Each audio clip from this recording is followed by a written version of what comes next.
Welcome to the ultimate guide on margin. We're going to give you everything you need to know in the next 10 minutes or so on trading with margin. We'll tell you exactly what margin is, obviously, and whether or not it's something you want to consider to add into your repertoire when it comes to trading, guys. So first off, let's deal with, obviously, what is margin?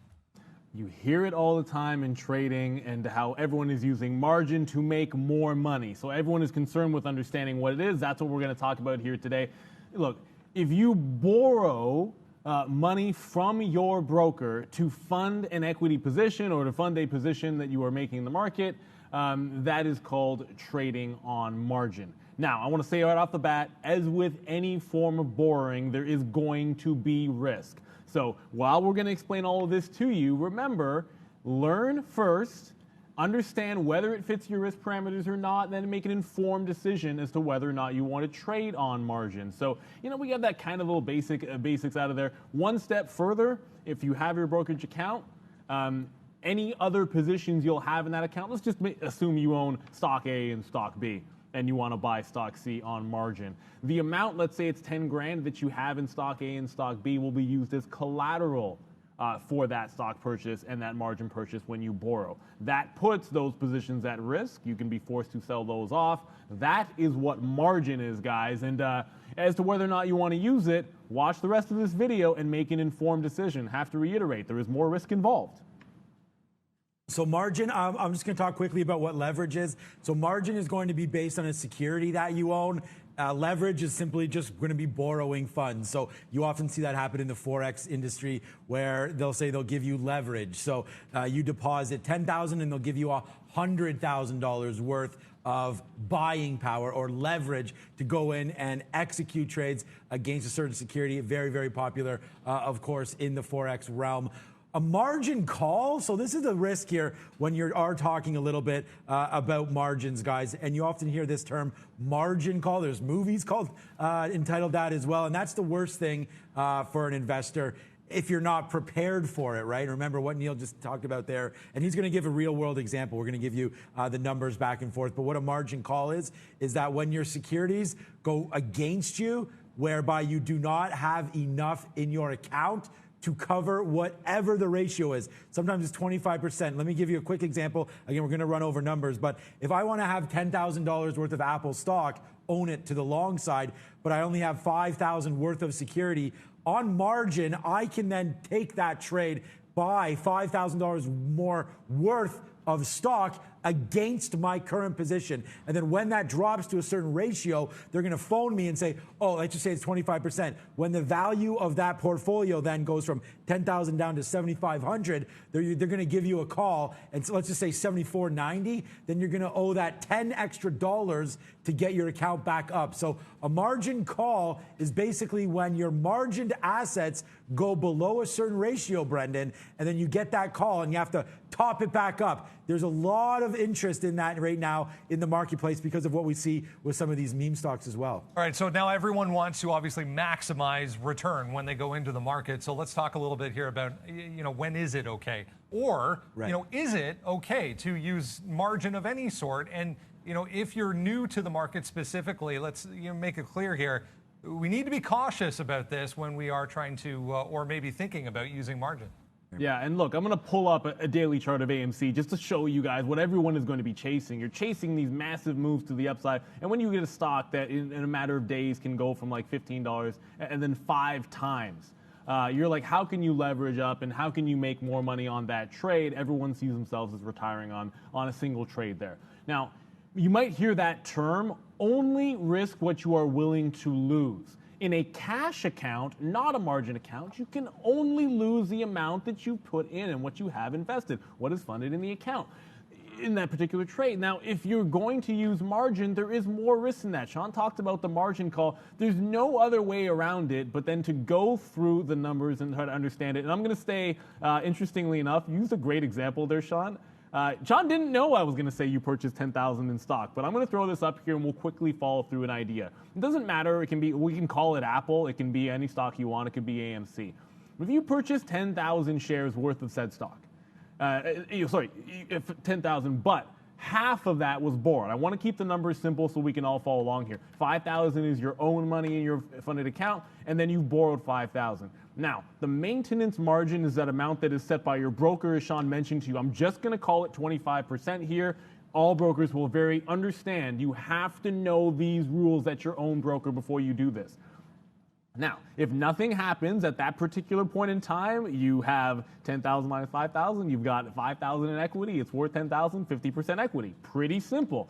If the stock falls, and in this example, we're going to use a decline from 10,000 to 6,000, suddenly the amount of equity you have left is that 6,000 minus the 5,000 you borrowed, divided by that 6,000 gives you 16.67%, right?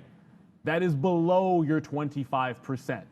At this particular time, you are now in a deficit. You are going to get that margin call. You immediately need to get back to 25%. In that case, it's easy to see from 6,000. That'll be 1,500.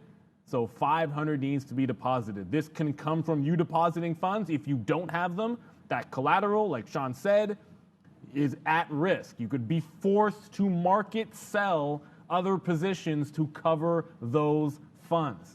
That's the important thing. You lose all control of that other position, and then you're just going to have to pay that 500.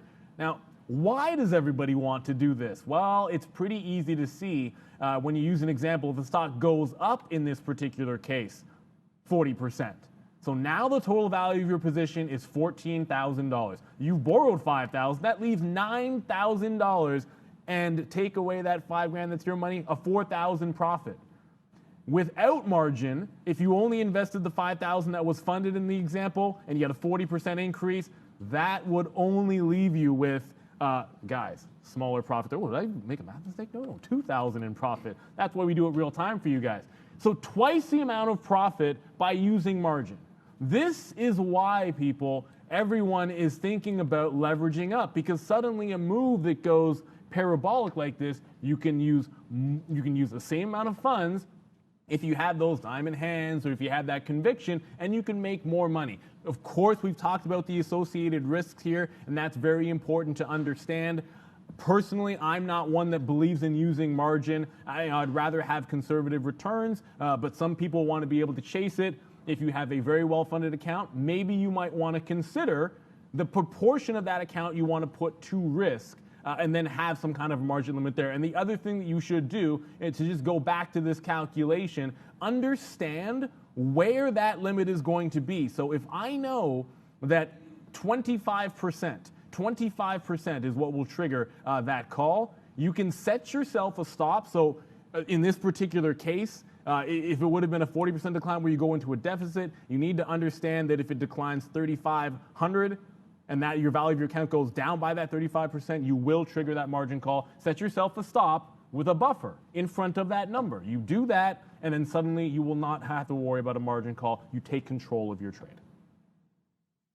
Look, yeah, great examples there. I was going to do the risk side of it as well, and I think that, look, if you're a beginning trader, I think it's very, very important that you just understand what a margin call is and understand that it's a tool available to you. But please, it's very, very risky, especially if you're using it to short stock, things like that, because we've seen what can happen to AMC.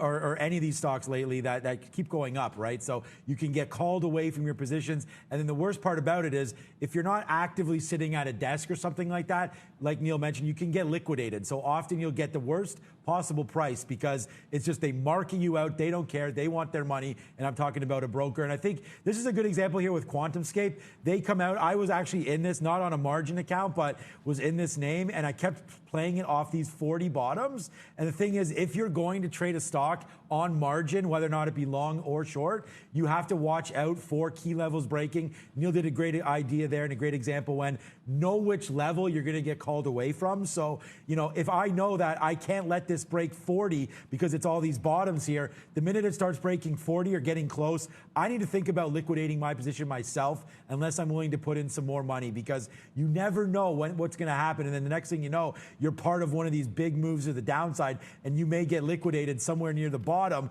right before the move comes back upside. So there's a lot of risk with margin accounts, But it is a very profitable strategy if you do know what you're doing and you sort of hold your cards a little close to the chest. That's my suggestion for margin calls. Yeah, make sure you do understand all of the risk before you even venture into trying to obtain some margin for your trading. And as we mentioned, learn first, have a strategy and confidence going into the market before attempting to use a margin account as well. Here's Valeria. Hey guys, thank you for this informative content. Dear viewers, please subscribe to this channel to see more great videos.